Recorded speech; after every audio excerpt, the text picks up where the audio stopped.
Bonjour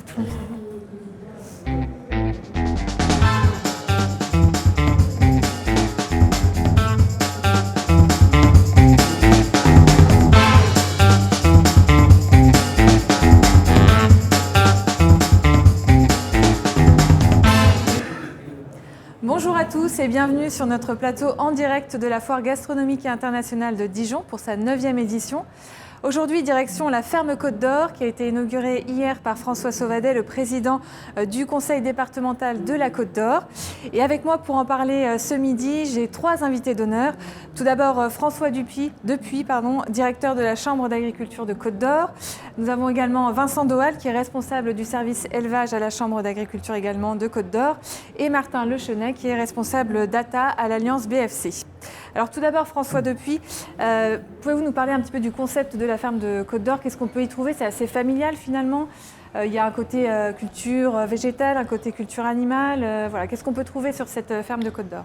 Nous, ce qu'on cherche on cherche à reconstituer la ferme Côte d'Or avec l'ensemble des productions qu'on retrouve sur le département. Production végétale, comme tu dis, et la production animale. On cherche aussi à faire découvrir à la fois les productions, les pratiques agricoles, et ça se veut aussi pédagogique pour les enfants. C'est-à-dire qu'il y a des jeux pour faire découvrir les productions. C'est très ludique, il y a plein C'est très ludique, et c'est vraiment pour les enfants. Et le lundi, mardi, par exemple, on reçoit 800 élèves, alors qui vont de maternelle jusqu'au collège. C'est vivant, c'est une ferme, c'est vivant. Donc il y a des animaux en grandeur nature qui défilent, qui bougent dans la ferme, qui sont sur le ring. On a des chevaux, on a des petits porcelets, on a des bovins, des petits agneaux aussi, des petits agneaux, voilà. tout petits agneaux qui viennent de naître. Il y a les odeurs. Il y a des odeurs de tous les animaux. Oui, c'est vrai que ça sent la ferme. Quand on rentre dans la tente, là, on y est. Mais on a des odeurs aussi de production végétale. On a les truffes. C'est vrai que mon collègue peut en parler. On en a parlé hier, oui. Mais franchement, ça sent bon. Et on fait des démonstrations en grandeur nature. Alors, on fait de la farine avec le blé. On fait de la soupe avec nos légumes. Tout ça, on peut le déguster. Il y a même, je crois, du brownie à la farine de pois. Eh oui, c'est une nouveauté, ça aussi. Donc, tout ça, voilà, on essaie de faire découvrir ça à tout le monde. Et puis, c'est pour ça que on a rarement l'occasion de visiter des fermes en grandeur nature. Et bien là, c'est vraiment l'occasion parce qu'il y a vraiment tout ce qu'il faut. Alors Martin Lechenet, sur la ferme Côte d'Or, on a vu qu'il y avait des stands un peu en duo comme l'agroforesterie et la truffe, la moutarde et puis l'apiculture. C'est important cette complémentarité ? Tout à fait. Aujourd'hui, on voit que l'agriculture, on lui demande plus seulement d'assurer sa fonction nourricière, sa fonction productive, on lui demande aussi d'assurer un certain nombre de services comme la protection de l'eau, le stockage de carbone, la préservation de la biodiversité. Et du coup, on voit ici qu'en fait, nos agriculteurs, le souci qu'on a aujourd'hui, c'est qu'en fait, leur revenu, il est indexé sur des choses qui sont très variables. On est dans un contexte de changement climatique, donc le revenu de l'agriculteur, il dépend de la météo. Il dépend aussi du coup de la variation des cours des marchés. Les marchés mondiaux influent beaucoup sur le prix de vente des cultures. Et puis il y a aussi le contexte réglementaire qui évolue beaucoup et qui rajoute une source d'insécurité pour l'agriculteur. Il n'a pas vraiment de vue sur le revenu qu'il va avoir. Si on veut phytosanitaire, c'est ça, les contraintes qui se rajoutent aussi? Ça fait partie de l'ensemble des contraintes, tout à fait. On n'a pas vraiment de visibilité de l'avenir. Et un agriculteur, pour assurer tous ses services, toutes ses fonctions, il faut qu'il soit sécurisé par rapport à son revenu. Donc nous, en tant que structure coopérative et en partenariat avec les autres structures d'accompagnement de l'agriculture que sont la Chambre d'agriculture de Côte d'Or, en fait, on essaye de renforcer la robustesse des exploitations. Ça veut dire de créer un espèce de tunnel dans lequel le revenu de l'agriculteur ne va pas trop osciller pour le sécuriser, que derrière il puisse se concentrer sur ces services qu'on lui demande de produire et qui ne sont pas, comme je le répète, pas que des services de production. Pour arriver à sécuriser ce revenu-là, le but c'est d'aller chercher de nouvelles filières, de la diversification pour avoir différents ateliers sur la ferme, répartir le risque. Et donc du coup, parmi ces ateliers, vous parlez d'agroforesterie, donc le rôle de l'arbre dans le paysage pour protéger les cultures, pour limiter le développement des insectes ravageurs. Donc ça, c'est quelque chose qu'on veut mettre en avant. L'arbre, il a aussi une fonction productive. On peut faire du bois d'œuvre, on peut produire des fruits, il y a tout un tas d'applications qui sont faites autour de l'arbre. La truffe en fait partie aussi. C'est une autre forme de production. Dans certaines régions, la truffe fait partie du revenu des exploitants. Dans le sud-ouest, c'est le cas. Surtout qu'il y a plus de demandes que d'offres en fait. Exactement, ça veut dire que la truffe aujourd'hui, c'est un marché qui demande qu'à s'étendre. On importe de la truffe de l'extérieur, donc c'est un marché qui pourrait être tout à fait local au maximum.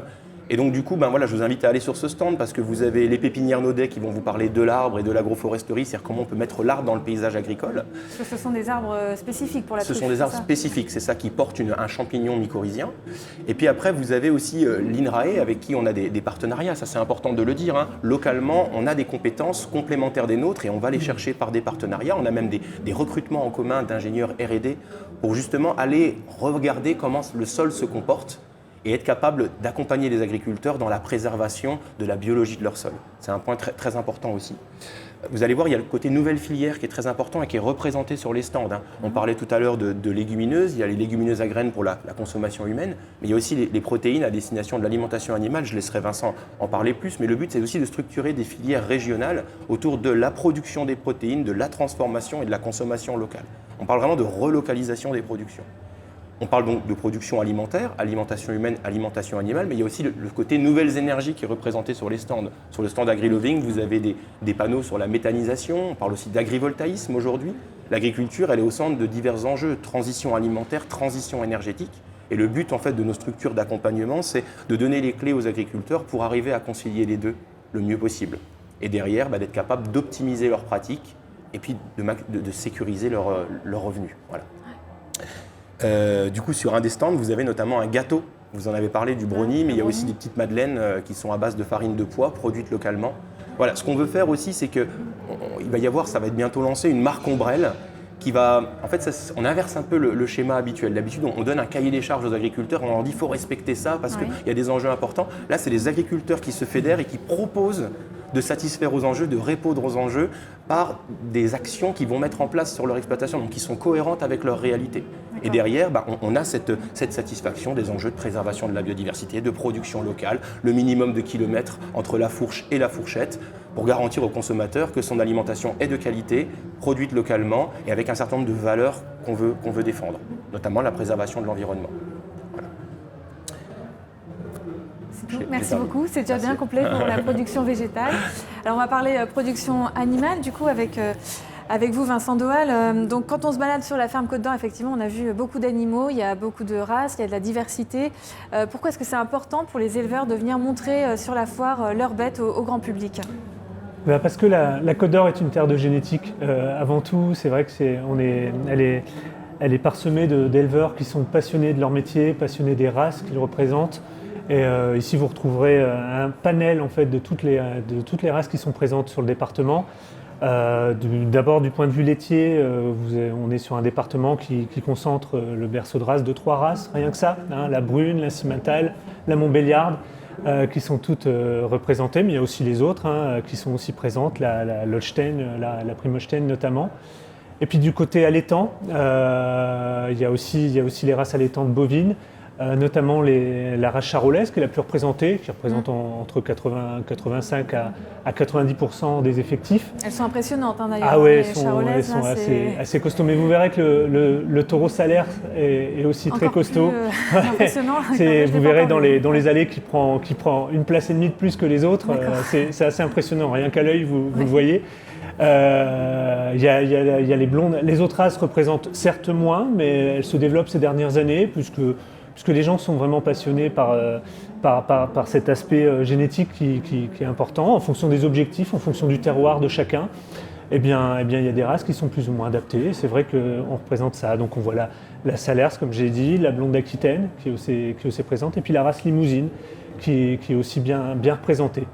De l'autre côté, vous avez aussi les races ovines, une grosse diversité aussi de races ovines. Donc sur la partie plus herbagère, vous allez rencontrer la race charolaise, mais attention avec 2 L, oui. Contrairement à la race bovine qui ne contient qu'un L. On connaît moins, oui, c'est ça, qui est originaire aussi du berceau de Charolles, en Saône-et-Loire, pas très loin d'ici, qui est diffusé sur ces terroirs herbagés. Et puis, dès qu'on est sur le nord de Dijon, plutôt dans des zones un peu plus où la complémentarité entre les grandes cultures et l'élevage se voit, et on va trouver sur des races un peu plus type Île-de-France, voilà, qui vont ce qu'on appelle les agneaux de bergerie, un peu plus. Donc voilà, vous avez aussi quelques élevages porcins avec 3 petits porcelets qui sont représentés. Certes, ce n'est pas la majorité de la production dans le département, mais ça a toujours, comme l'a dit François tout à l'heure, un grand succès auprès des enfants. Ça fait partie des petites mignonneries. Ouais, voilà. c'est ça. la petite confiserie, on va dire, voilà. Quelques chèvres aussi, qui quelque part pourraient paraître anecdotiques, mais on se rend compte que dans les bassins de population un peu plus denses sur le département, il y a pas mal de producteurs ces dernières années qui sont installés. Le fromage et aussi, qui ont développé. de chèvre, ouais. Il n'y a pas de système de filière organisée de collecte de lait, ou très peu au niveau des frontières. Mais là, vous vous retrouvez avec un certain nombre de producteurs qui vendent du fromage et que vous allez retrouver sur vos marchés le samedi et le dimanche, même parfois les autres jours. Même en vente directe, j'en connais aussi. Voilà. Bien sûr, même en vente directe, ouais, ça marche, ça se développe, ça marche bien également. Donc voilà. Donc l'idée aussi, c'est de rappeler aussi le rôle de l'élevage au sein de notre département. Ce côté complémentaire aussi sur notre département où on a à la fois des cultures et à la fois l'élevage, et on se rend compte et on sait depuis bien longtemps que pour avoir un élevage qui soit vertueux, il faut que cette complémentarité joue son rôle à fond. D'un côté, les matières organiques apportées par l'élevage, le rôle sur la biodiversité avec, si vous vous promenez dans nos prairies de l'Auxois, vous verrez toutes ces haies qui sont présentes. Ça fait partie du paysage de l'Auxois, les haies, les bocages, voilà, ça construit le paysage des terres d'Auxois. Ouais, des prairies sur les coteaux, sur les buttes témoins de l'Auxois notamment. Alors il n'y a pas que l'Auxois, mais même vous retrouverez, mais des prairies sur les buttes témoins et dans les vallées, et sur le haut des plateaux de argilo-calcaire avec des prairies, avec des terres superficielles, et qui amènent la nourriture à cet élevage. Chose importante aussi, la part de l'alimentation des animaux sur les systèmes bovins, elle est proche de 85%, grosso modo, c'est important de le dire. Oui. Elles sont nourries en majorité avec des prairies, avec du foin qui provient de prairies naturelles, avec des céréales qui sont autoconsommées sur ces terres à petit potentiel, sur les plateaux, et qui amènent vraiment un côté vraiment vertueux d'un point de vue environnement et d'un point de vue gaz à effet de serre, et qui est important de rappeler ici. Donc voilà ce que je voulais dire dans un premier temps. Eh ben, merci beaucoup en tout cas pour cette partie production animale. Alors effectivement le territoire de la Côte d'Or est aussi très polyculture, il y a des agriculteurs qui font donc les deux. Du coup Monsieur Depuy, est-ce que vous voulez conclure un petit peu sur cette importance de la complémentarité entre les productions animales et végétales? Sur les territoires, je dirais qu'on essaie de les respecter, de respecter le paysage, et du coup on sait bien que dans certains secteurs, il faut à la fois de l'élevage et des productions végétales. Bon, c'est le cas plutôt châtillonnais et puis l'Auxois, avec dans l'Auxois, maintien, comme tu as dit à l'instant, des haies qui forment le paysage. Et puis dans le châtillonnais, avec plutôt des terres en culture, on a besoin de matière organique. De toute façon, c'est là qu'il faut développer les productions ovines et les ateliers laitiers, ce qui est le cas. Il ne faut pas oublier aussi la côte viticole, avec le classement au patrimoine de l'UNESCO, où on travaille aussi sur les pratiques viticoles, sur le maintien du patrimoine, sur la restauration du patrimoine. Je dirais aussi que, mais vous l'avez dit, on essaie aussi de maintenir les productions historiques qui sont aussi adaptées aux différents territoires et terroirs. On n'a pas n'importe quelle race de bovins ou d'ovins dans tous les territoires. On essaie de s'adapter. On a des berceaux de races qui sont là, et tu l'as dit à l'instant. On a des productions végétales historiques aussi. La moutarde, historiquement, elle était là. Maintenant, on l'a redémarrée. On est quand même à à 4000 hectares en ce moment de moutarde. Oui. On satisfait le tiers, voire 40% des besoins des industriels. On a la production cassis, c'est un produit phare aussi, avec une variété adaptée, la seule au niveau national, qui est le noir de Bourgogne pour les licoristes. Voilà, on essaie toujours d'adapter les productions et les modes de production et les complémentarités entre les filières dans chaque territoire. Ça nous semble très important. Eh ben, merci beaucoup à tous les trois. Donc, on vous retrouve sur la ferme de Côte d'Or jusqu'au 11 novembre. Donc, merci à tous les trois. Et puis, on va aller direction l'Italie avec un nouvel invité. Merci à vous trois. Merci. Très bien. Merci, au revoir. Au revoir. Alors, nous partons maintenant sur les terres italiennes avec Riccardo Reisner, qui est l'ambassadeur du village italien. Bonjour Riccardo. Bonjour. Alors, parlez-nous un petit peu du village italien. Qu'est-ce qu'on peut trouver sur ce village comme beaux produits ? Sur le village italien, il y a un peu tout ce qui est excellence de mon pays. Au niveau de la gastronomie, vous pouvez trouver des olives de Sicile. Il y a un monsieur qui vend de la pistache. Il y a La crème de pistache. de la crème de pistache. C'est bon ça. Hein, oui, ouais. ça c'est très Je bon. ne connaissais pas, mais c'est très bon. Il y a nous avec la charcuterie. Vous pouvez trouver des chocolats du Piémont, voilà, tout ce qui a du bon de notre pays. Il y a un peu Voilà. de mode aussi, parce que vous êtes un Oui, peu carrément, il y a mode. des artisans qui présentent leurs chemises. Après, il y a le cuir italien avec les chaussures, des vestes en cuir. Voilà.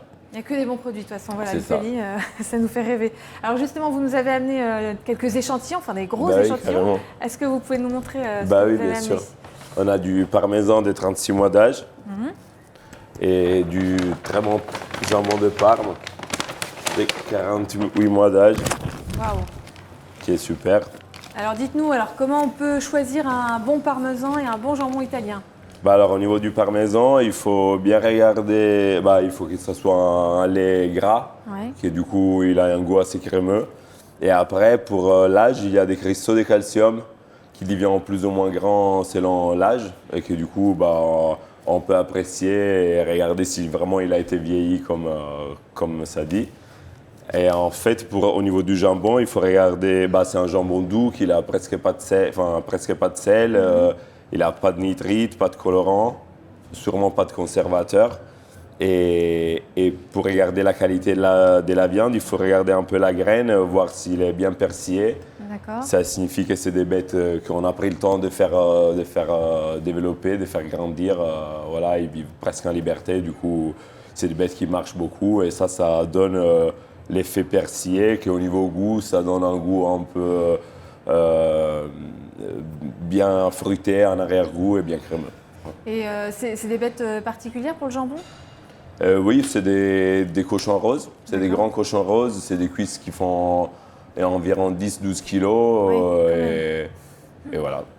Et là, ils sont emballés dans un papier spécial pour les conserver, du coup, c'est Oui, ça oui, ça carrément. permet- Ils sont ouais. tout est sous vide. Ça se garde très bien. Et voilà, comme ça, vous pouvez les garder pour toute l'année.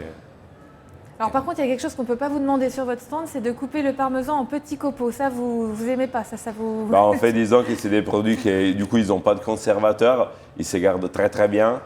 Du coup, c'est dommage de les portionner en petits morceaux parce qu'en fait, après, ils ne peuvent plus se garder. Et en plus, ils perdent un peu le goût et ils perdent un peu la qualité. Et c'est dommage, quoi. Ça sèche vite, quoi, si on commence Oui, à le couper. ça sèche vite. voilà. Même les jambons, ça prend beaucoup d'air. Du coup, ça change de goût et à la couleur, à la texture, ça change. Alors qu'on peut l'apprécier pour plusieurs mois si on se le coupe. Ah oui, un gros bout comme ça garde plusieurs mois. Ah oui, ça se Ouais. garde 2-3 mois. Ah oui, 2-3 d'accord, mois dans ok. le frigo, oui, carrément. D'accord. Donc, vaut mieux le couper au plat, en fait, quand on le râpe sur notre Directement plat. sur l'assiette pour apprécier Ouais. les goûts fruités sur le moment. Et est-ce que vous avez une recette à nous donner, un petit... Vous le mangez comment, votre parmesan, par exemple? Dans le risotto. Ouais, dans le Ouais, risotto. dans le risotto, il faut du parmesan dans le risotto. Voilà, à la fin, on met un bon morceau de beurre et une bonne portion de parmesan pour justement recréer l'aspect crémeux du risotto. Oui. D'accord. Mais pas de sel, hein, j'ai compris. Presque pas de sel, oui. Presque pas de sel, c'est le parmesan qui amène le goût. Voilà, Vraiment. voilà, c'est le calcium qui donne le goût un peu salé, même si Ouais. à l'intérieur, il n'a presque pas de sel. D'accord. Et le jambon, vous le mangez comment, vous? Les jambons, on les mange comme ça. En petit Dans un chiffonnade, là, sandwich, voilà, ouais, pour, dans un sandwich dans un ou avec un sandwich. verre de rouge. Voilà. Très bien. Ou avec du melon. En Avec du été. ah oui, C'est oui, plus bah la oui. saison, mais voilà. Prosciutto melon, c'est ça? C'est ça. Oui, ça c'est excellent. Eh ben, merci beaucoup. Est-ce que vous avez également, est-ce que vous pensez que les Bourguignons aiment les produits italiens? Sûrement. Ça, c'est sûr. Ça, c'est sûr. Ouais. Bon, merci beaucoup en tout cas, Je Ricardo. vous remercie. Merci à vous. Donc, votre stand se trouve donc au bout de la foire, donc on ne manquera pas de venir vous voir. Super. Et puis On vous donc, attendra. merci beaucoup. Alors, notre émission se termine. Merci à tous de nous avoir suivis. On se retrouve donc demain, même heure, même endroit. On parlera de chocolat et d'art, bien sûr, de créateurs.